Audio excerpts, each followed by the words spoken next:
இந்த வீடியோவில் நம்ம என்ன பார்க்க போறோம்னா, சிம்ம ராசிக்காரர்களுக்கு 2026 தமிழ் புத்தாண்டு, அதாவது ஏப்ரல் 14ஆம் தேதி தமிழ் புத்தாண்டு 2026 பிறக்குது இல்லைங்களா?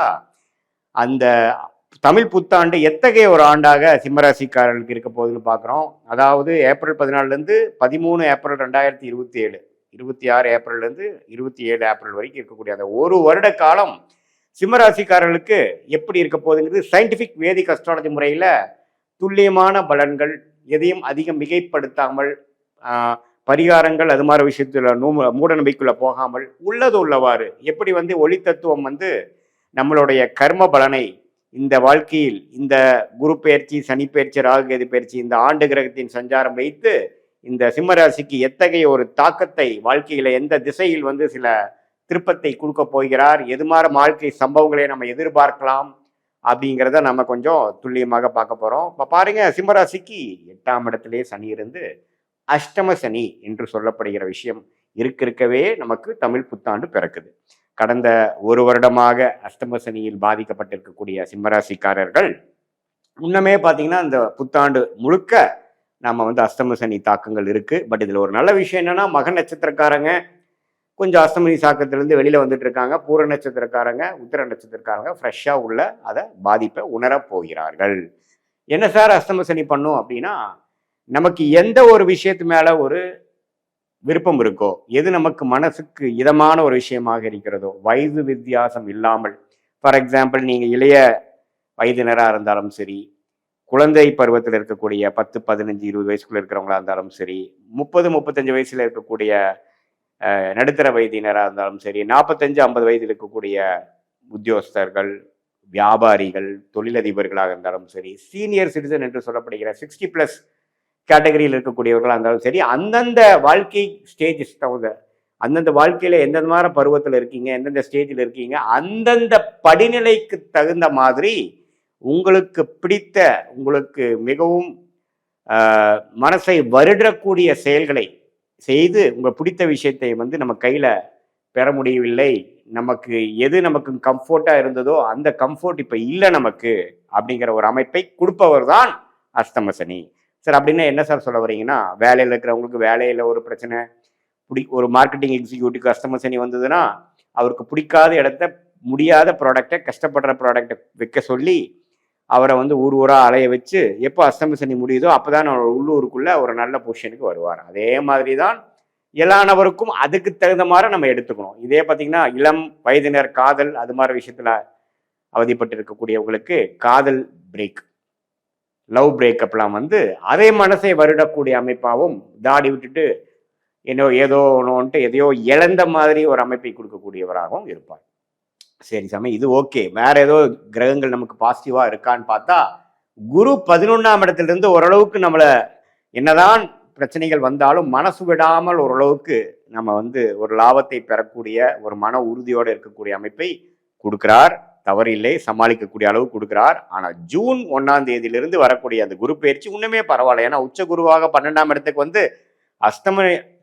அஷ்டம சனி தாக்கத்தை குறைக்கிறார். உச்ச குரு சனியை பார்த்து அதோட கோர பார்வையை, அஷ்டம சனியின் கோர குணத்தை கொஞ்சம் கட்டுப்படுத்துறார் அப்படிங்கிறதா உண்மை.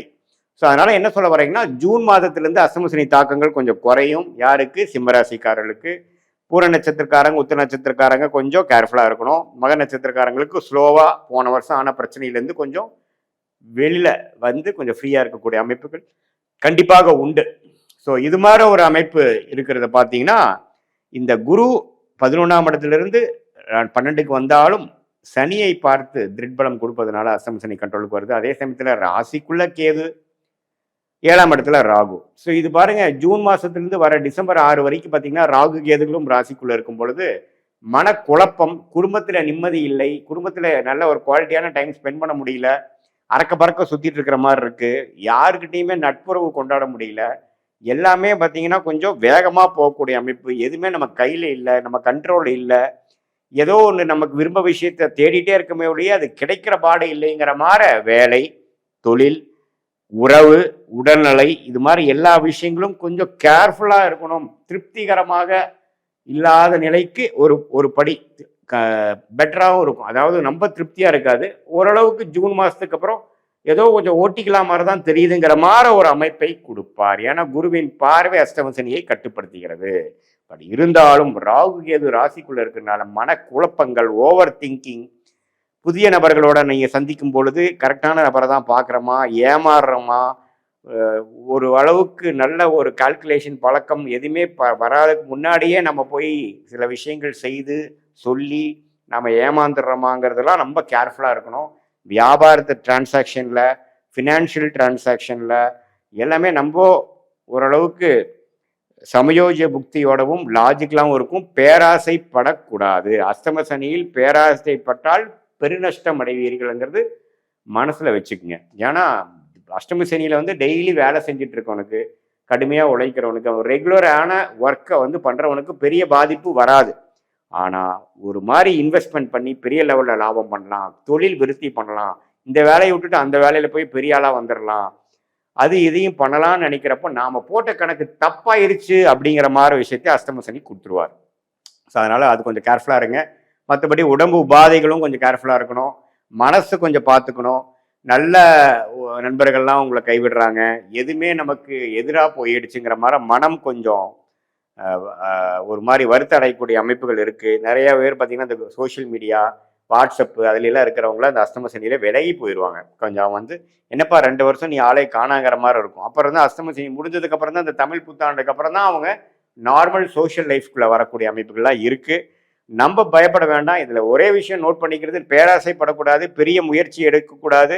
என்ன போயிட்டு இருக்குதோ அதையே நடத்திட்டு இருக்கணும். புதுசாக வந்து அதை மாற்றி இதை மாற்றி இந்த ஒரு வருஷத்தில் சில சாதிச்சிட்றேன் அப்படின்னு பண்ணாமல் கடினமான உழைப்பு, டிசிப்ளின், ஒழுக்கமான ஒரு முறை, அதே சமயத்தில் நேர்த்தியான சிந்தனை, இந்த 3ம் இருக்கும் பொழுது அஷ்டம சனி பெரிய தாக்குதலை கொடுத்து விடாதுங்கிறது நீங்கள் தெரிஞ்சுக்கணும். இது பொதுவான பலனை தவிர உங்களுடைய ஜென்ம ஜாதகத்தில் வரக்கூடிய பிறந்த தேதி, பிறந்த நேரம், பிறந்த உருவத்தி வைத்து வரக்கூடிய ஜாதகத்தை போட்டு திருக்கணித பஞ்சாங்க பிரகாரம் போட்டு அதில் என்ன தசாபுக்திகள் வருகிறதுங்கிறதை பார்த்து தசைகள் கொஞ்சம் நல்ல தசைகளாக இருக்கும்பொழுது அஷ்டம சனி தாக்கங்கள் சில குறைவாகவும், நல்ல தசைகளாக இல்லாமல் மிகவும் சுமாரான தசைகளாகவும் பிரச்சனைக்குரிய தசைகள் போய்கிட்டு இருக்கும் பொழுது அஷ்டம சனி தாக்கங்கள் உண்மையுமே கொஞ்சம் கடினமாகவும் இருக்கும் என்பதை நீங்கள் தெரிந்து கொள்ள வேண்டும். இது மேலே உங்கள் ஜாதகத்தை பார்க்கும் பொழுது சயின்டிஃபிக் வேதிக் அஸ்ட்ராலஜி முறையில் எதையும் மிகைப்படுத்தாமல் உள்ளது உள்ளவாறு பார்த்து உங்களுடைய ஷார்ட் டேர்ம் எப்படி இருக்குது, அடுத்த வரக்கூடிய லாங் டேர்ம் எப்படி இருக்குது, கோயிங் ஃபார்வர்டு எந்த மாதிரி விஷயத்தில் நம்ம போகலாம், எந்த மாதிரி டைமில் நம்ம எந்த மாதிரி முடிவுகள் எடுக்கலாம், நமக்கு எது மாதிரி விஷயங்கள் காத்திருக்கிறது, நமக்கு பிடித்தமான தொழில் என்ன, வேலை என்ன, தொழிலா வேலையா, உடல்நல விஷயங்கள் எப்படி இருக்குது, இது மாதிரி நமக்கு வாழ்க்கைக்கு தேவையான உறவுகள், கல்யாணம், குழந்தை பேரு எல்லாத்தையுமே நம்ம சயின்டிஃபிக் வேதிக் அஸ்ட்ராலஜி முறையில் டைமிங் வச்சு எந்த நேரத்தில் எது செய்து எப்படி போகலாம், எந்த திசையில் நம்ம வாழ்க்கையில் முயற்சிகள் எடுத்தால் நம்ம நல்ல வெற்றியை பெற முடியும் என்பதை நம்ம சயின்டிஃபிக் வேதிக் அஸ்ட்ராலஜி மூலமாக தெரிந்து கொள்ள முடியும். மீண்டும் மற்றொரு காணொலியில் சந்திப்போம். நன்றி, வணக்கம்.